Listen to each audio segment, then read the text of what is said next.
Bonjour Diorol, bonjour à tous. J'ai souhaité m'entretenir avec Gwen Le Guarnic, l'une des 12 enfants de Jean-Jacques et Mireille Le Guarnic.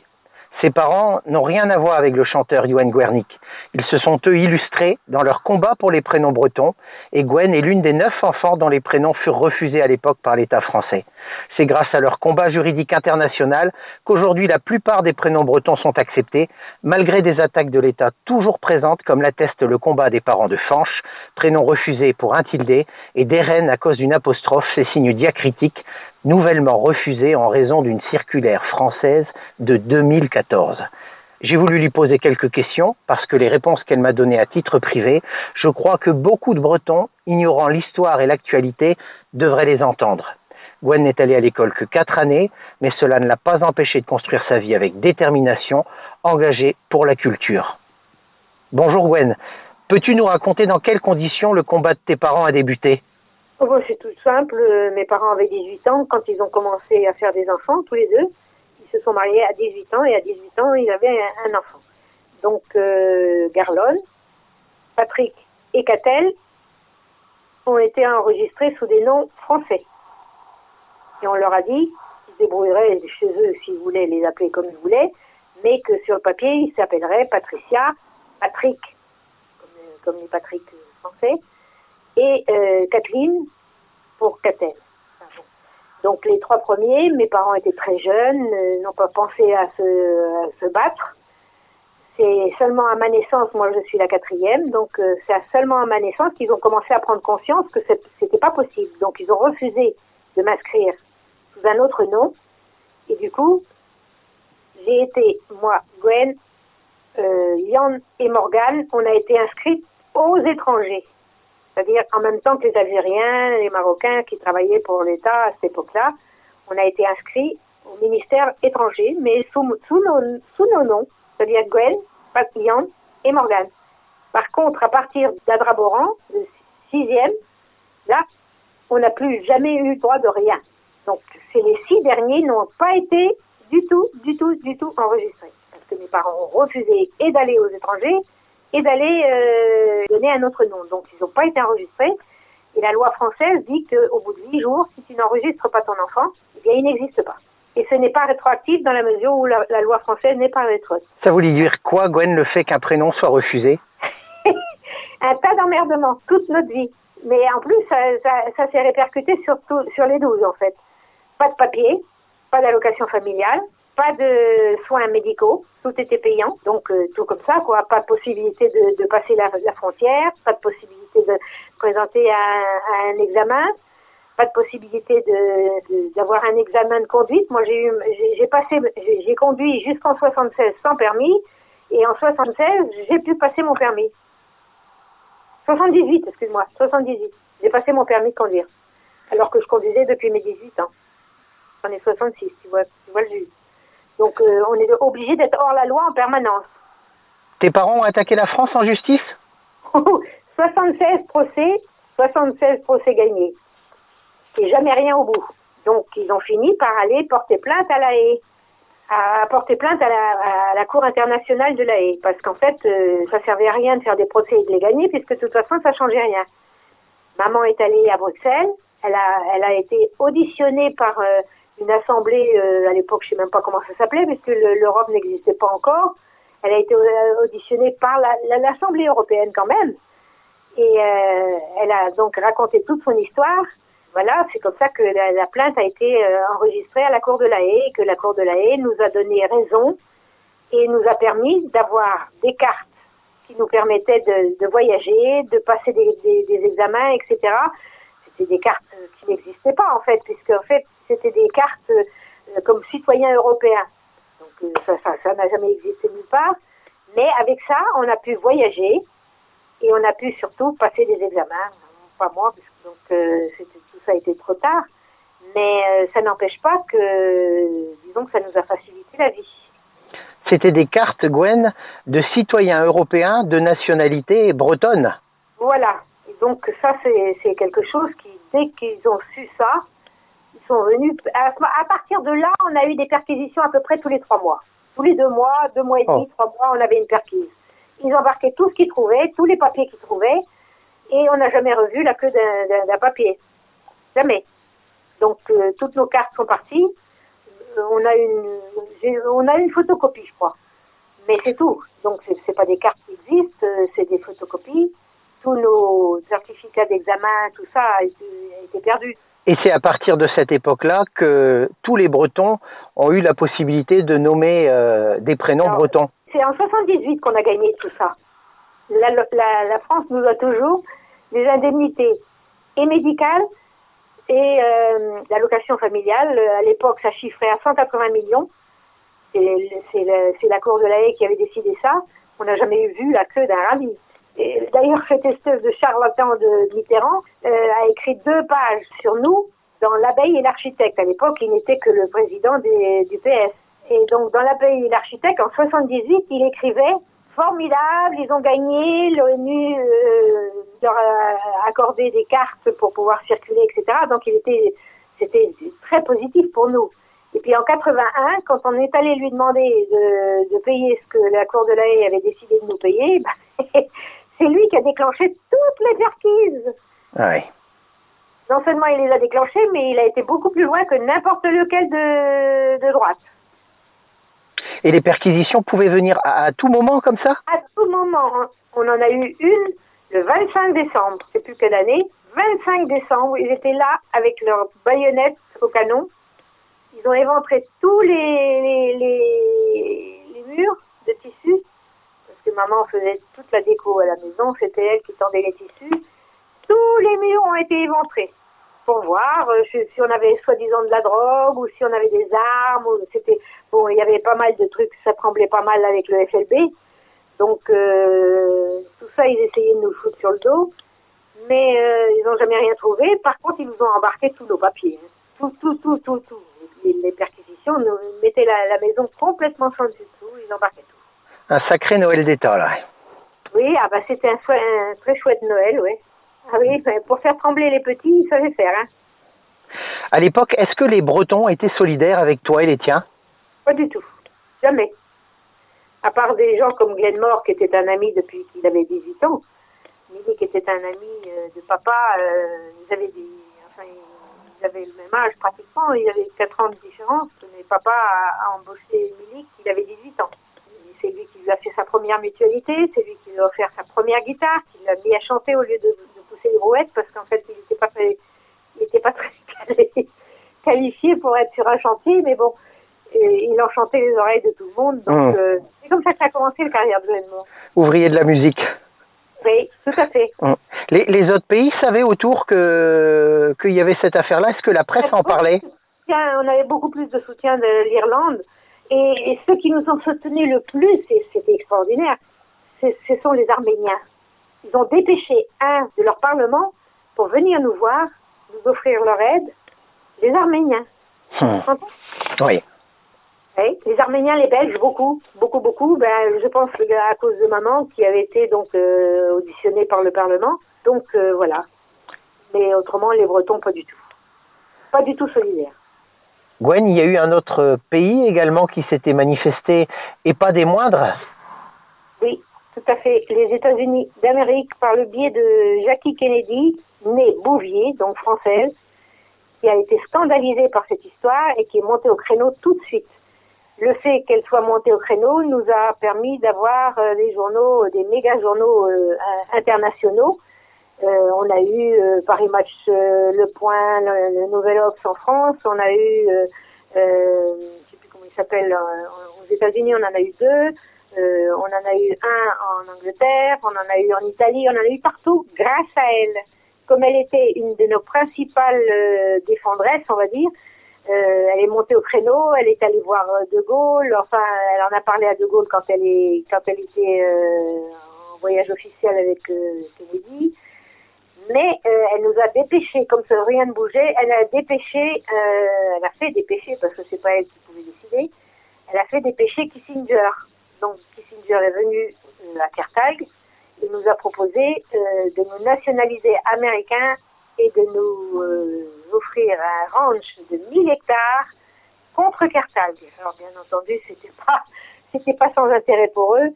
Kertalgues étant à mi-chemin entre les chantiers de Saint-Nazaire et Brest, ils avaient toute l'attitude de pouvoir espionner tout ce qu'il y avait à espionner de là, étant donné que nous on est au bord de la mer et que donc c'était tout bénef. Et mon père a refusé tout net, ça l'intéressait pas du tout d'être américain, il était breton et rien d'autre. Il savait que le seul moyen de défendre son pays c'était de rester breton. Donc voilà, il a refusé tout net. Mais grâce à Jackie Kennedy, on a eu tous les médias qu'on a voulu, et c'est pour ça que d'ailleurs beaucoup de gens en Bretagne ont commencé à se désintéresser de nous, parce que les médias français parlaient de nous. Les médias français et étrangers, mais bon, étrangers ils ne les lisaient pas, donc ils ne le savaient pas. Par contre, les médias français, Paris Match et tout ça, ils se sont dit oh là là, ils ont un bras long, voilà. Et donc en fait, on n'avait rien du tout. On n'a d'ailleurs rien eu du tout jusqu'à ce qu'elle monte au créneau. La presse française a fait quelques titres? Rien du tout. Que des conneries où ils racontaient n'importe quoi, qu'on avait gagné 180 millions, qu'on était très très heureux de les avoir. Je les attends toujours, moi, les 180 millions. Et donc, que des conneries, ou alors des journaux à la con comme nous deux et tout ça. Non, la presse internationale a commencé à réagir quand mes parents ont été arrêtés. Alors là, par contre, Paris Match, tout ça. Mais la presse bretonne, rien. Que dalle. Si, un seul. Il n'existe plus d'ailleurs. C'était Chenaillé, donc c'était La Liberté du Morbihan, ça s'appelait. Mais elle n'existe plus. Gwen, tu m'as raconté que lorsque Charles de Gaulle est venu à Quimper et qu'il a parlé aux Bretons, dont une partie de discours en breton, il s'était passé quelque chose d'intéressant. J'aimerais bien que tu me le racontes. On doit être à peu près 3 ou 4 000 à pouvoir le prouver, ça. Raconte-le. Ils ont ramassé tous les gens qui étaient un peu activistes, donc ils ont ramassé tout le monde et ils nous ont dispatchés dans les prisons pendant 2 jours entiers plus une nuit, quoi. Donc pendant 2 jours et une nuit, le temps qu'il fasse tranquillement son allocution devant les Bretons à Quimper. Il n'y a pas un seul Breton, positivement breton, dans les rangs. Il n'y avait que des couillons et puis que des administratifs surtout. Donc toi, tu as passé 2 jours et une nuit en prison. Quel âge tu avais? 16 ans. 16 ans. C'était en 69, je crois. Cette allocution, je ne sais plus. Je crois que c'était en 69, je devais avoir 16 ou 17 ans. Gwen, tu as été une femme exceptionnelle pour la musique celtique parce que dès que tu as vu qu'il y avait eu un Woodstock, tu t'es dit que c'était aussi possible en Bretagne et tu as créé le festival de Kertalgues dès 1972 en faisant avec celui de l'île de Wight l'un des premiers festivals de musique européens. Tu y as reçu jusqu'à 45 000 personnes payantes, au moins 70 000 personnes présentes, présenté de grands artistes, les plus chers à ton cœur, comme les sœurs Guadec et ton grand ami Glenn Moore.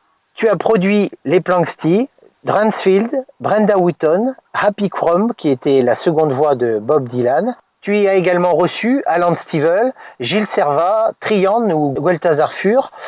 Et tu as travaillé pour l'entreprise de disques Barclay à Paris durant 13 années. Tu as même pu faire chanter pendant une semaine les sœurs Guadec à Bobino, ce qui était à cette époque-là une première d'entendre sur scène du chant breton, Guers comme Corna Discan. Glenn Moore était l'un des plus grands. Peux-tu nous parler de lui, des grands artistes qu'il fréquentait et du sort qui lui était réservé par la presse française? Je suppose que tout le monde le sait dans la mesure où personne ne le connaît. Alors, comme ça, on est tranquille. Donc, le gros du public ne connaît pas Glenn Moore. Or, Glenn Moore, d'après Jacques Brel, c'était le plus grand d'entre eux. C'était celui qui écrivait le mieux, celui qui chantait le mieux son pays, la Bretagne. Donc, Glenn Moore a été très, très, très, très vite bloqué par les médias, par le gouvernement. Par rapport aux médias, il était complètement bloqué, il ne pouvait pas faire une télévision, il ne pouvait pas... Sa musique ne passait pas du tout à l'antenne, jamais, sauf RBO de temps en temps. Mais même eux, c'était très frileux. Donc, Milik, il a fait sa carrière tout seul, à la force de son poignet. Et je peux te dire qu'il était quand même, il faisait tous les soirs une salle pleine, de 1000 à 2000 personnes. Il faisait une salle pleine en Bretagne et en Belgique, il était honoré, vraiment honoré. Les gens l'adoraient. Donc, sa femme était belge, ce qui fait qu'ils allaient très souvent en Belgique. En Irlande, Glenn Moore était une légende. Mais en Bretagne, les médias ne parlaient jamais de Glenmore, jamais. Il n'a même pas été invité une seule fois où il était valide, je dis bien valide, à ce pseudo-festival qui s'appelle le Festival des Cornemuses, donc de Lorient. Il a été invité à la veille de sa mort pour pouvoir annoncer qui allait reprendre le flambeau. C'est tout. Mais autrement, il n'a pas été invité, il n'est jamais passé sur la grande scène, il n'est jamais, voilà. Donc, que ce soit le festival de Cornouailles, que ce soit le festival de Lorient, ils étaient tous, Glenmore n'a jamais été invité. Jamais. Sauf une fois, Glenmore à Lorient, quand il était très proche de la tombe. Donc, on ne peut pas dire qu'il a été beaucoup aidé par la Bretagne. Il a même été recadré une fois, tu m'as dit, sur une photo où ils étaient plusieurs artistes. Ah, c'est même pas qu'il a été recadré, il a été carrément viré. Décadré. La photo, c'est une photo légendaire en plus, parce que c'est une photo où il y avait donc il y avait Jacques Brel, Glenmore, Léo Ferré et Georges Brassens. Il reste plus que Léo Ferré, Georges Brassens et Jacques Brel, et c'est donc à cette époque-là que Brel avait dit c'est pourtant le plus grand d'entre nous, c'est celui qui écrit le mieux, et c'est celui qui défend le mieux son pays. Brel me l'a redit quand il a enregistré son dernier disque, en 77. J'étais dans les studios Barclay pour enregistrer Brenda. On a beaucoup parlé parce que lui, il était dans le studio A, dans le grand studio, et nous, on était dans le studio B. Et il venait écouter Brenda en disant c'est fabuleux, elle a une voix extraordinaire, ce qui était vrai. Elle avait une voix extraordinaire, Brenda Houghton. Et donc, il écoutait. Et à chaque fois qu'il pouvait se barrer pour fumer une cigarette, il venait dans le couloir et on discutait. On avait reparlé de Milik parce qu'il adorait Milik. Il aimait beaucoup, d'abord il était belge, pas français, belge. Et il aimait beaucoup Glenmore, il a assisté à plein de concerts de Glenmore et il adorait ce que Glenmore faisait. Voilà. C'est le meilleur, c'est le plus grand un des plus grands artistes qui ont rendu ce qu'il devait avoir. Sa notoriété. Voilà. Mais bon, il a pu le dire qu'une fois ou deux. Il l'a dit. Une fois ou deux sur les ondes. Glenmore t'a demandé à la fin de sa vie de lui faire une promesse, celle d'enregistrer son dernier disque, mais tu n'as pas encore réussi à le réaliser faute de moyens. Peux-tu nous en parler un peu, au cas où cet entretien pourrait faire un peu avancer les choses?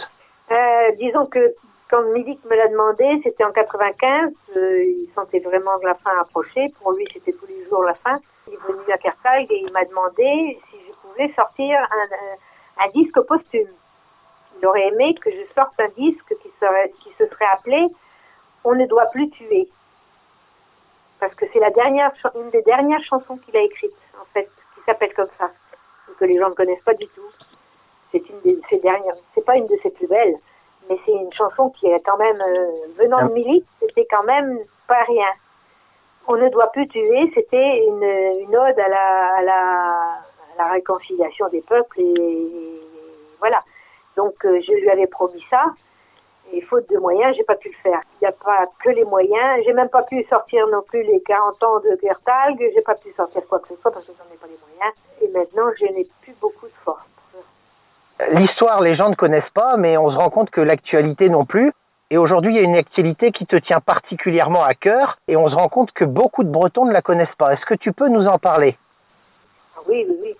C'est le projet bien ancré de mines à ciel ouvert qui se ferait sur 113 communes. 19 permis de mines, d'ouverture de mines, ont été signés par Macron en 2015 quand il était au ministère des Finances. Il a signé 19 permis à Variscan, de boîte australienne. Ces 19 permis permettaient d'ouvrir la Bretagne depuis le mur de Bretagne jusqu'à Brest, c'est-à-dire tout le centre Bretagne, sur 113 communes. Je ne sais pas si vous vous rendez bien compte de ce que ça représente. Donc ça permettait d'extraire des minerais pour les téléphones portables, pour toutes sortes de merde. Et Variscan, devant la lutte acharnée qu'on a faite, parce qu'on était peut-être que 700, mais c'était acharné quand même, avec les pétitions qui ont été signées, on a fait reculer Variscan. Variscan a lâché en se disant qu'ils n'arriveraient jamais, ça allait faire comme un truc comme Notre-Dame-des-Landes, donc ils ont lâché prise parce qu'ils n'avaient pas les reins suffisamment solides. Ils ont vendu leur permis à une plus grosse boîte. qui ne s'intéressent pas du tout à la Bretagne, sachant qu'il y aurait 2 ou 3 cuillerées d'or à sortir de là, mais que ça allait bousiller toute l'économie bretonne. Donc eux, ils ont lâché prise tout de suite en disant que la Bretagne ne les intéressait pas. Donc Macron a annoncé devant la presse qu'ils abandonnaient toutes les mines, sauf qu'il n'a jamais signé l'annulation des permis. Donc il peut vendre les permis, il a récupéré les permis, il peut les vendre à qui il veut et quand il veut. Ça peut être des Russes, ça peut être des Chinois, ça peut être n'importe quoi. Il faut exiger absolument qu'il signe ce qu'il a dit. C'est ça. Notre but aujourd'hui, c'est ça. Lui faire signer l'abandon total des mines en Bretagne. Et quand les gens auront compris, on met de l'arsenic pour séparer les trucs de la terre. L'arsenic, ça va dans tous les ruisseaux, dans toutes les rivières. Ça aurait bousillé la totalité de toute l'économie du pays. La nature, on n'en parle même pas. La faune, je t'en raconte pas. Mais c'est terminé le tourisme avec ça. Donc les gens ne savent pas parce qu'ils ne veulent pas savoir, surtout parce que quand même, on a quand même arrosé les pétitions, les tracts et tout ça sur nos deniers. Je trouve quand même que les gens bougent pas beaucoup, sauf quand ça leur pend au nez. Alors là, c'est trop tard. Il faut absolument qu'ils se joignent à nous et qu'ils se joignent à nos pétitions pour pouvoir avoir une signature d'abandon définitive. Macron, c'est bien joli de pérorer devant la presse et de se faire sacrer champion de la Terre, hein, champion de la Terre quand on vient d'assassiner la forêt noire en Alsace, pour Vinci. Il faut arrêter un peu les conneries et il faut réagir. Moi je m'occupe pas de l'Alsace, mais j'ai fait quand même les pétitions. Par contre, je m'occupe beaucoup de la Bretagne parce que je trouve que ça fait souvent des choses. Tout le monde devrait savoir ça, même si la presse n'en parle pas. Gwen, on se rend compte que dans toute cette actualité-là, dans toute cette histoire-là, on est bien souvent au courant de rien. Est-ce qu'il y aurait une solution pour que les choses avancent plus vite, que les gens prennent conscience? Oui, elle est très très simple, la solution, et tout le monde la connaît. Hein, il suffirait que nos super grands artistes pseudo-bretons, je dis bien pseudo parce que quand on n'intervient à rien sur la Bretagne, on n'est plus breton pour moi. Donc tous ces gens-là qui se disent bretons, s'ils intervenaient dans chaque concert, qui disaient simplement ce qui se passe au niveau des mines, au niveau même du Prenon de Sanche, au niveau de tout ce qui se passe en Bretagne, s'ils donnaient un mot, c'est-à-dire 1 minute de leur temps, s'ils annonçaient ça en fin de concert, de se mobiliser pour ça, contre ça, eh bien les gens se mobiliseraient beaucoup plus. Parce que eux, ils ont du répondant, nous, on est tout seuls. Pour moi, les gens qui n'interviennent pas ne sont pas les Bretons, c'est clair. Merci Gwen d'avoir bien voulu nous répondre, et je sais que tu ne crois plus beaucoup à faire prendre conscience aux autres, mais tu m'as accordé cet entretien entre deux lourds soins médicaux. Je voudrais pourtant aujourd'hui que les gens comprennent, et Internet est là pour ça. Voilà. Trugarez dit Gwen. Merci à toi. Bien à vous. Trugarez.